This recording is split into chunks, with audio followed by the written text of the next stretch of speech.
यदि ये चक्रवाती बवंडर तनिक और प्रचंड हो जाए तो प्रभु के आत्मलिंग पर लंकेश की जकड़ अवश्य मंद पड़ जाएगी।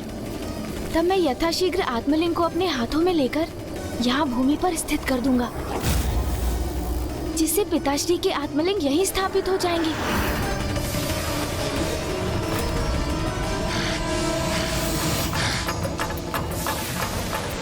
इस भवंडर के तीव्र वायु प्रवाह से कदापि विचलित नहीं होऊंगा मैं, और ना ही महादेव के आत्मलिंग पर इसका तनिक भी प्रभाव होने दूंगा।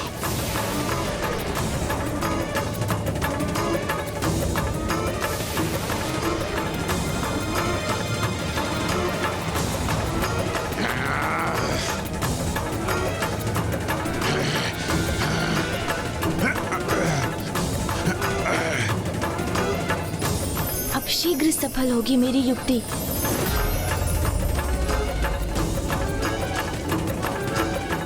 हे वायुदेव, इस बवंडर की उग्रता और तीव्रता बढ़ाने में मेरी सहायता कीजिए।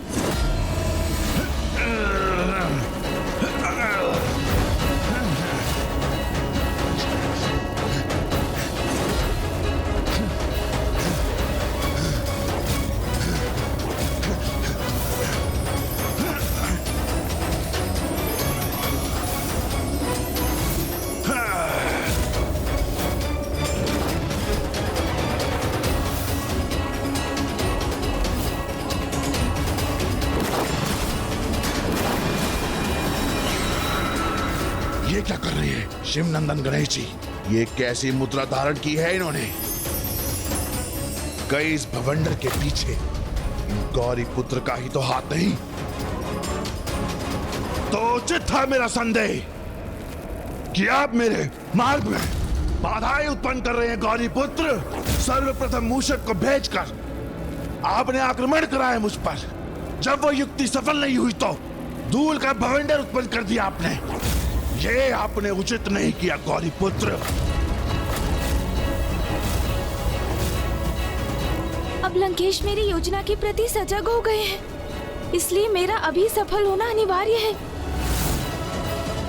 उचित तो यही होगा कि लंकेश के हाथों की शक्ति शिथिल पड़ जाए और मैं आत्मलिंग को उनके हाथों से ले सकूं। मेरे मार्ग में आए इस भवंडर के पीछे आप हो या अथवा कोई और, किंतु आप लंकेश के हाथ से उनके आराध्य के आत्मलिंग को नहीं ले पाएंगे।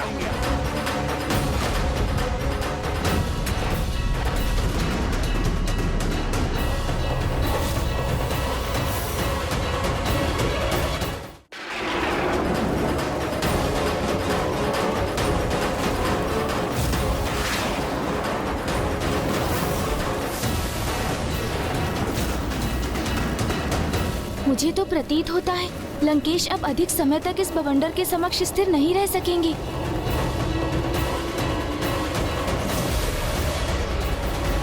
स्वयं पर मैं शिला और शिलाखंडों का प्रहार सहूंगा मैं, किंतु इस चक्रवाती भवंडर को मैं अपने आराध्य के आत्मलिंग को स्पर्श भी नहीं करने दूंगा।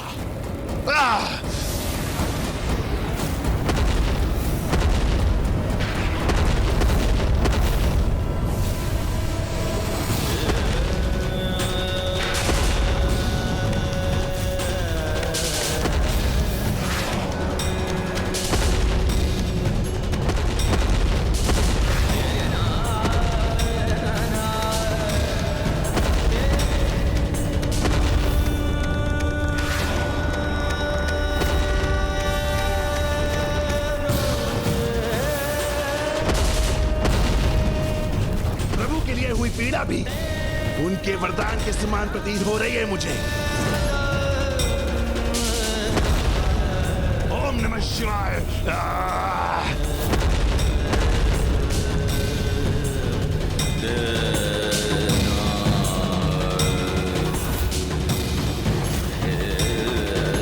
ओम नमः शिवाय।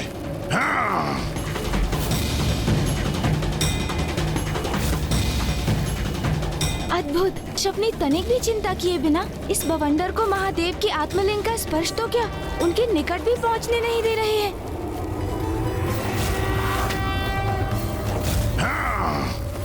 ओम नमः शिवाय।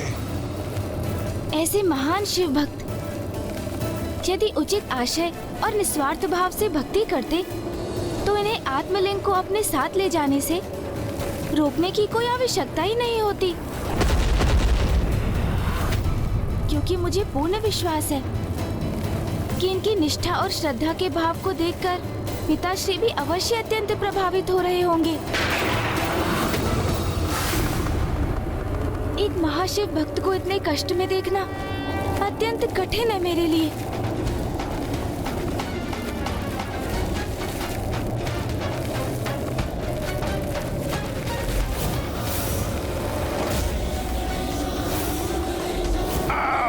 मेरे मार्ग पे ये भवंडर उत्पन्न करके भी खुश नहीं हुए आप कि अब पुनः किसी अपनी नवीन योजना के साथ मेरी ओर बढ़ रहे हैं।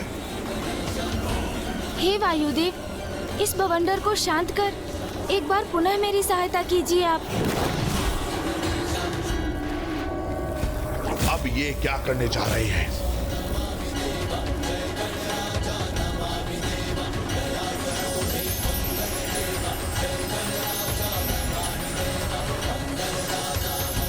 ये क्या? गौरीपुत्र गणेश तो भवंडर को विपरीत दिशा में मोड़कर उसके प्रभाव को कम करने में लगे हैं।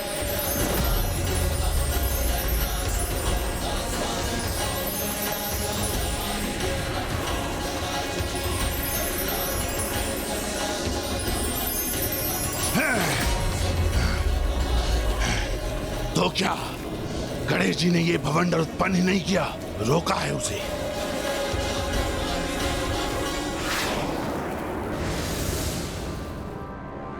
आप तो मेरी सहायता करने का प्रयास कर रहे थे पार्वती नंदन, और मैं अकारण ही आप पे संदेह कर रहा था। मेरे दोषपूर्ण व्यवहार के लिए मुझे क्षमा कर दीजिए पार्वती नंदन।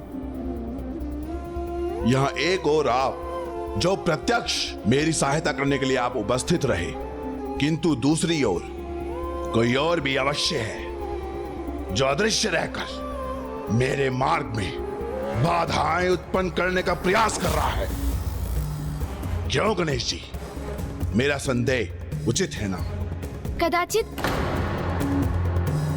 कदाचित नहीं लंकेश। मरुभूमि में तो इस प्रकार के बवंडर आना स्वाभाविक ही है, किंतु आप उसकी चिंता क्यों करते हैं लंकेश जी? अभी आपने जिस प्रकार महादेव की आत्मलिंग की इतनी भक्ति और निष्ठा से सुरक्षा की, ये देखकर तो स्वयं महादेव भी अवश्य अति आनंदित होंगे।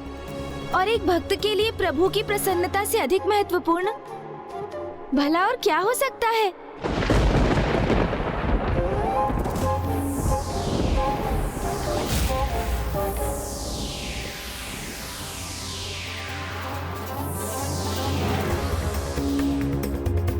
तो बताइए ना, फिर क्या हुआ लंकेश?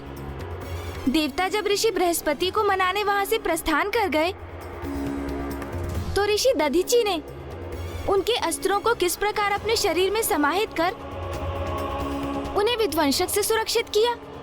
ये तो आपकी ही लीला है गौरीपुत्र। जिस प्रकार आज आपने मेरी रक्षा की, उसी प्रकार उस समय आपने ऋषि दधीचि को सुरक्षित किया था। उनके इस अत्यंत महत्वपूर्ण कार्य में आपने पंचमुखी रूप में प्रकट होकर उनकी सहायता की थी, और उसके साक्षी तो स्वयं शनिदेव भी थे।